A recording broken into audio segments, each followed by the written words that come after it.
Despite all their efforts, no one's been able to find the cause of Bob's illness. And now, Jeremy's brought park owners Jim and Alison more bad news.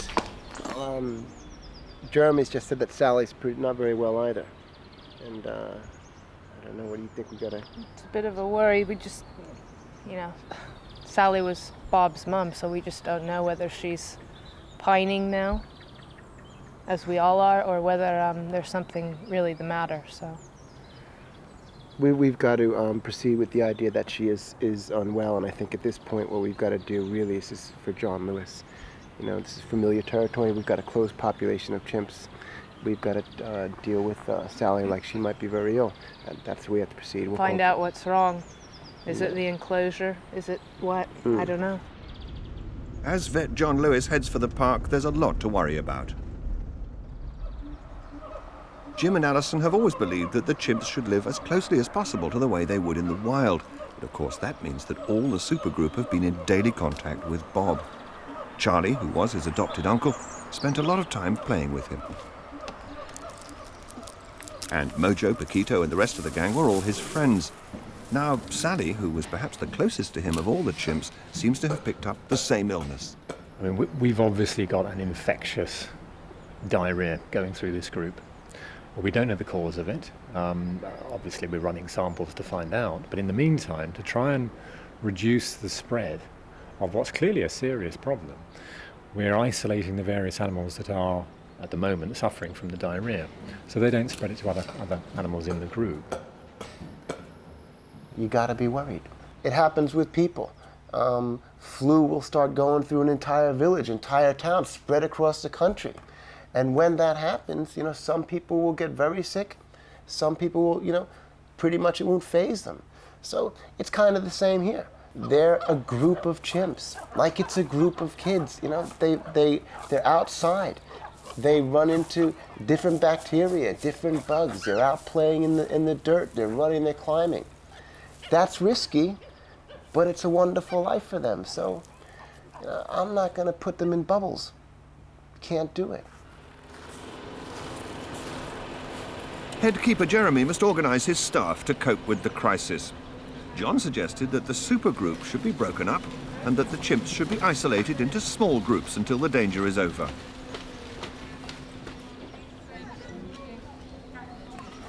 The youngsters are moved back into their old nursery opposite Charlie's house to keep them away from adults. And all around the park, hygiene precautions are redoubled.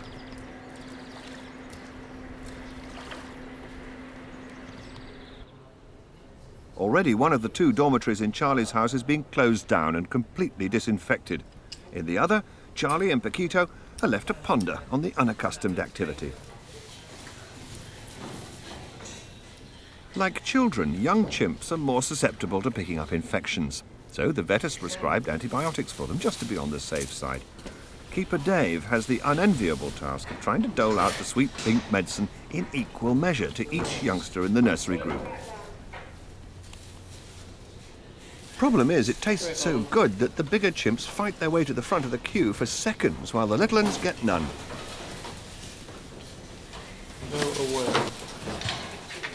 Eventually, Jeremy has to go in to sort out the pushier patients. You're supposed to be poorly. Stop it. You're supposed to be poorly. Just behave. Get off. I need my hand. I can't work without a hand.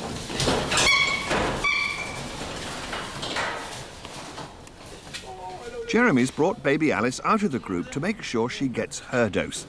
Alice is the youngest and smallest chimp in the nursery. Jeremy makes sure she doesn't get overlooked.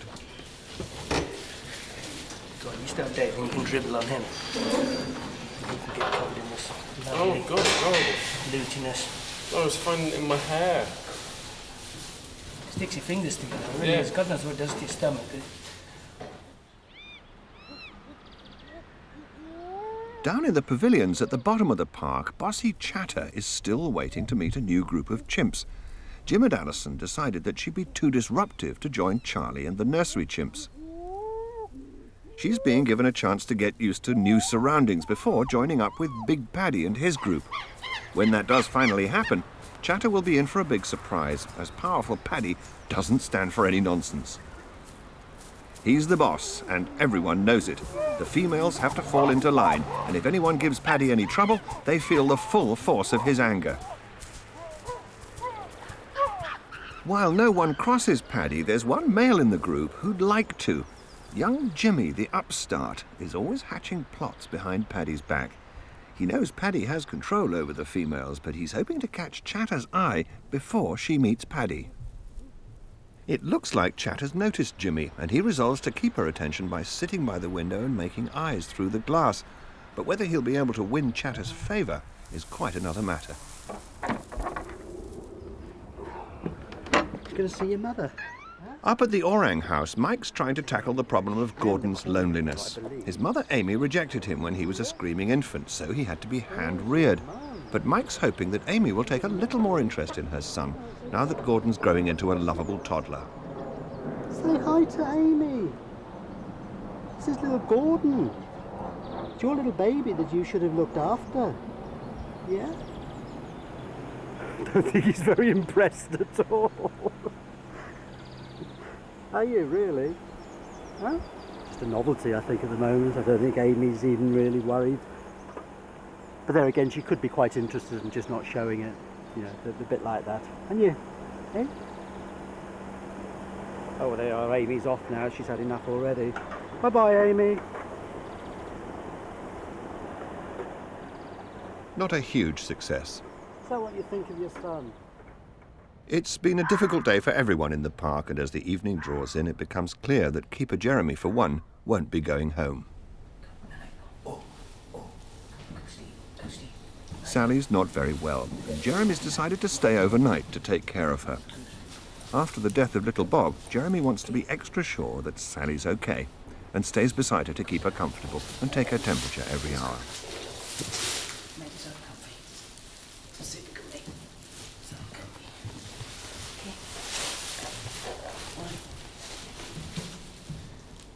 Jeremy's had a special relationship with Sally ever since she first came to the park 7 years ago. As she tries to get settled, it's a comfort to know that if she needs him, Jeremy will be there.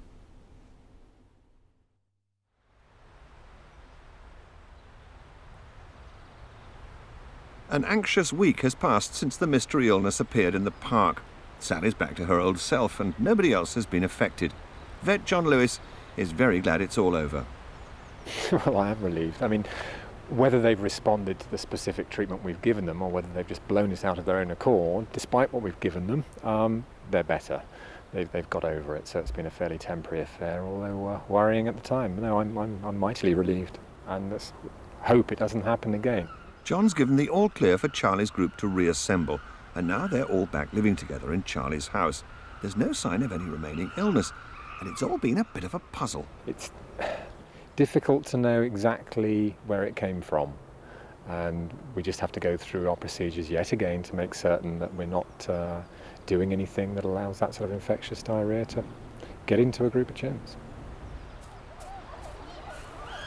Sally's back out in the fresh air. Thanks to the vet's medicine and Jeremy's 24-hour care, she's made a full recovery. But for once, to everyone's surprise, she's not having to deal with that boisterous nursery group.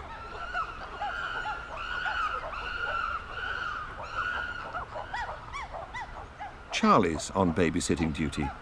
He's delighted to be back with the youngsters again. Although he's boss of the group, Charlie's clearly a soft touch, not so much the fierce leader as an affectionate old uncle.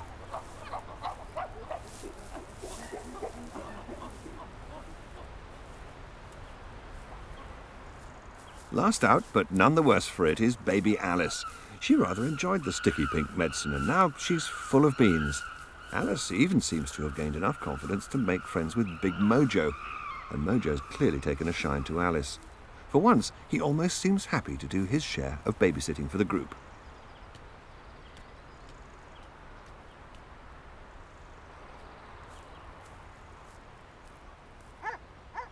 Up at the Orang house, the main attraction is still pulling in the crowds. For the moment, Gordon is back in his day room, entertaining the fans, but plans are still afoot to get him some proper Orang company. Although Mike's first attempt to get Amy interested in Gordon failed, he's not going to give up that easily. Jim's called a summit meeting to tackle the problem. doesn't seem at all particularly interested in him. I think probably, if anything, Gordon's a little bit more interested in her. But she wasn't aggressive? Or... No, it's just, I could have been carrying anything, I think. Yeah. You know, certainly I don't think she sees him as her offspring. I think the way forward really is to start bringing Gordon in. Yeah, let's get him alongside of her the majority of the time, and you're happy. Yeah. You can start taking him in with her. Yeah, no problem. Are you comfortable that you can take him in and she's going to be okay? Yeah. Yeah. Well, she let me take him away when she...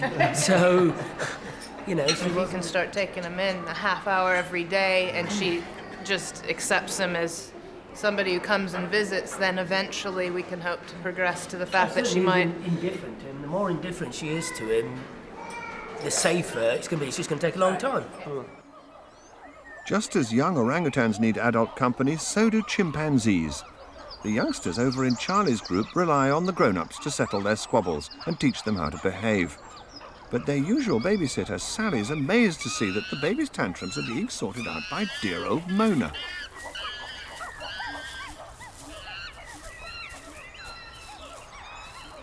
Mona's elderly, and it's taken a while for her to be accepted by the group, but it looks as if she's finally giving and getting affection. All this is great news for Sally. She once had the job of caring for the little ones all by herself, but now there are other adults sharing the workload, so the youngsters will have a range of role models to learn from.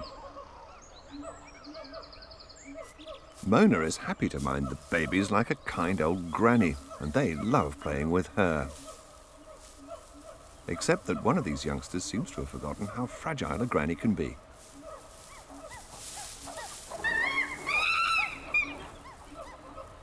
Luckily, Tico at least has some manners and makes up for the appalling behaviour of his extremely thoughtless playmate.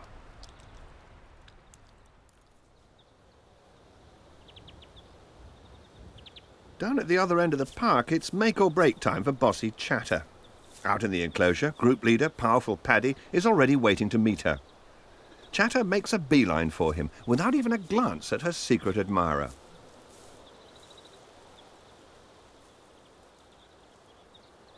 Poor Jimmy is left out in the cold. It seems Chatter is far more interested in currying favour with her new leader, Paddy.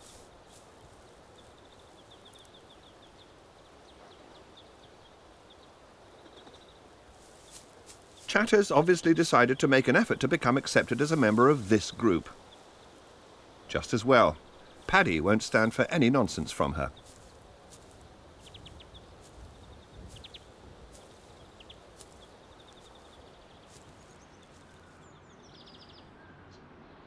Up in the orang enclosure, Gordon's dad Banji is perplexed. He's wondering why he's been left alone while his mate Amy has been taken indoors.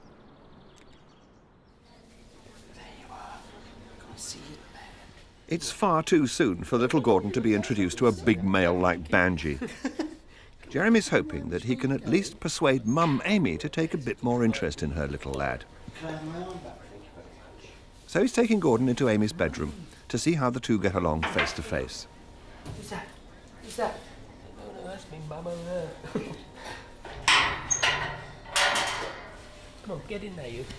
Come on. Come on. Come on. Come on over here. Amy, come on over here.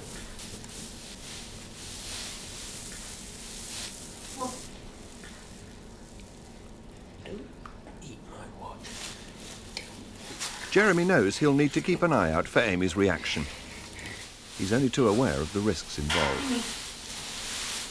One of the options is her attacking him, and that's not an unlikely thing. Because, because of her rejection of him in the first place, that can only be a negative thing. Well, a lot of rejections can lead to infanticide. And, clearly that's not, that's the extreme negative. Well, indifference compared with that has got to be a positive, if that makes sense. So it just means that, for you coming in here and filming this, it might be a bit of an anticlimax, but I would rather have an anticlimax than than a catastrophe. Over at Charlie's house, Paquito has finally overcome his fear of the great outdoors and is enjoying the view from the platform for the first time, particularly since he's managed to avoid babysitting duties down on the ground. Uncle Charlie's back on shift, but he's so popular with the youngsters, he's got his hands full. Sally can see he needs help. It's time for her to step in. Charlie's done more than his fair share, and Sally knows best when dealing with unruly kids. Besides, Charlie looks as if he could do with a hand around the place.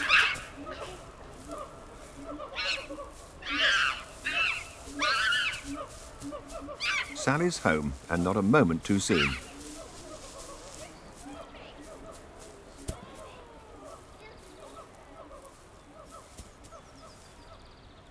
Back at the Orang house, family relations are still distinctly frosty. Hey, who's it? That's your boy. Yes, this is Gordon. No, I didn't, she said. Where? I can't see anybody. Jeremy's doing his best to keep the conversation going, but they both seem more interested in him than each other. You don't want Gordon, do you? Look, he's there. Take him. It's going to be a long job, No, he isn't there, really, is he? but hopefully in the end, Gordon and Amy will learn to get along together. And Gordon will have a role model to teach him how to be an orangutan. You'll be a bit slow, aren't you, when you grow up? Further down the park, everyone's keeping particularly quiet around the woolly monkey house. Inside, Chica's finally given birth. Woolly monkeys are extremely difficult to breed. It's a first for the park, and keeper Mike's thrilled to bits. I've been checking on Chica each evening to make sure everything was fine with her, and I went in there 10 o'clock and there she was with her little baby, and she was cuddling it. The baby was hanging on to her.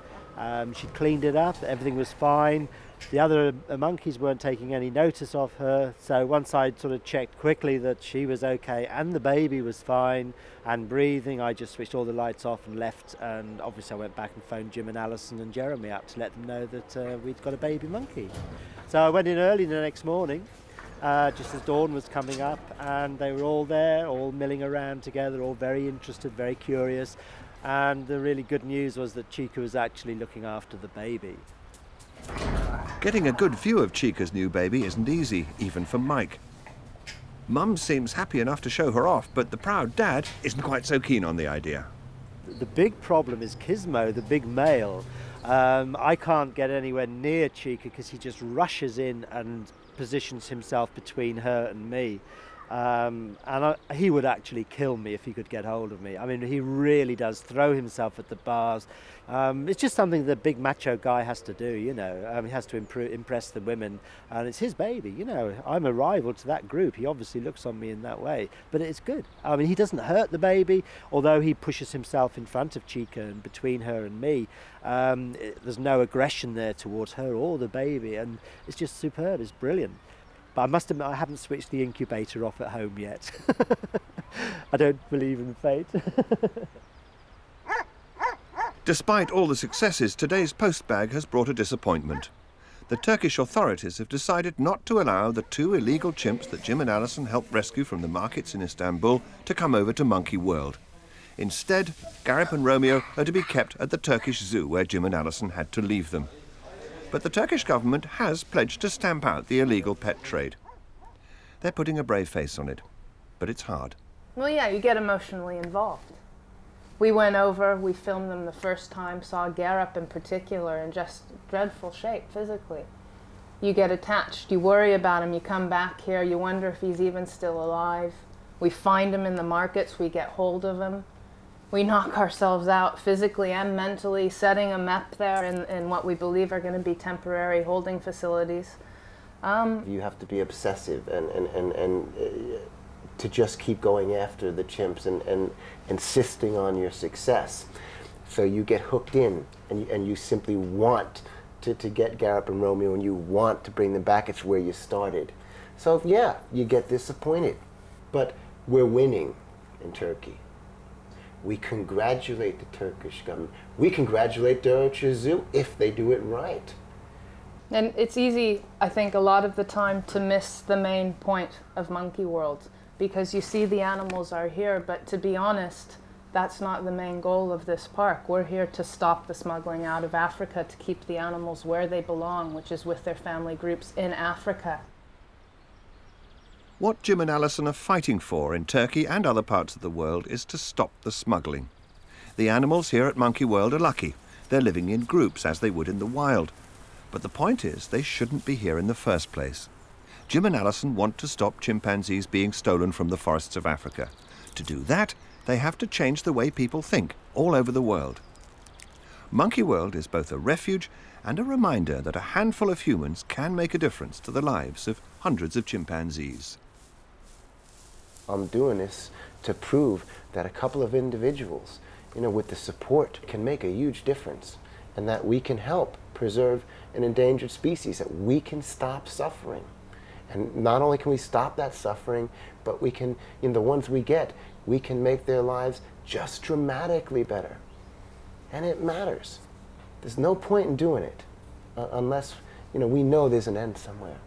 There's no point. We're here to put ourselves out of a job. We're trying to keep the guys that we've got here where they belong, and that's in Africa. So if the smuggling stops, yeah, we're happy.